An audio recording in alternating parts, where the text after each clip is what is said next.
Good morning, everyone. We're going to get started this morning on some pulled pork. And we're going to make it here in the crock pot. So let's get started. Y'all know me well enough by now. When we're doing a crock pot meal, we're going to use crock pot liner. Now I've got about a 3-pound butt roast here. So what we're going to do, we're going to unwrap it, set it down in the crock pot.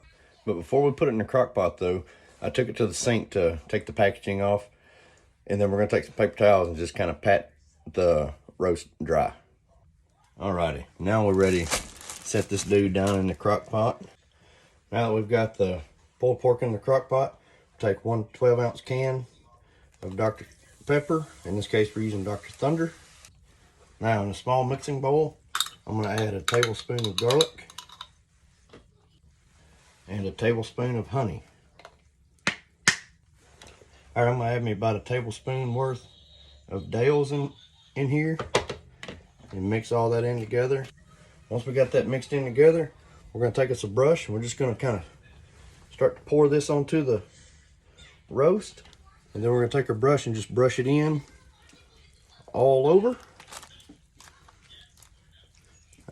Now the original recipe I found, it called for liquid smoke there instead of Dale's. I didn't see that when I was picking up ingredients for this, so we substituted liquid smoke for some Dale's seasoning. Now in another little bowl, I'm going to add 1 tablespoon of onion powder, 2 teaspoons of salt, 2 teaspoons of paprika, 1 teaspoon of black pepper, half a teaspoon of cumin, a 1/4 cup of brown sugar. And take your spoon or fork, whatever, just going to mix all that dry ingredients together, get it nice and blended. Now that dry rub we made, we're just gonna sprinkle that all over the pork roast here. Then we're gonna put the lid on it, come down here, we're gonna set this for an 8-hour roast.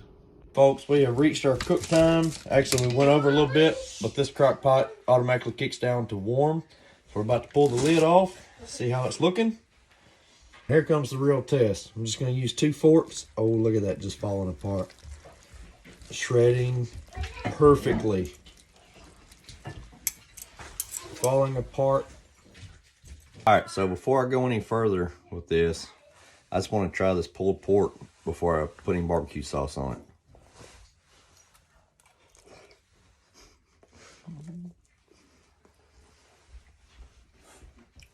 Folks, that was really tender, really juicy.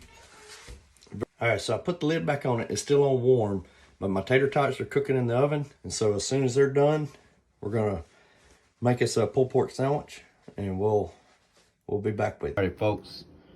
So I already tried the meat by itself. Delicious, but it can't be pulled pork without a little bit of barbecue sauce, right? So we're gonna squirt this little bit of barbecue sauce in on here. That old Sweet Baby Ray's. We got these tater tots. And I'm going without cheese on this, but there it is. Now it's all left is that taste test. All right, here we go with that taste test.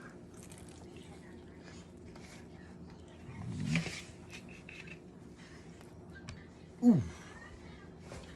Home run, folks. That was good.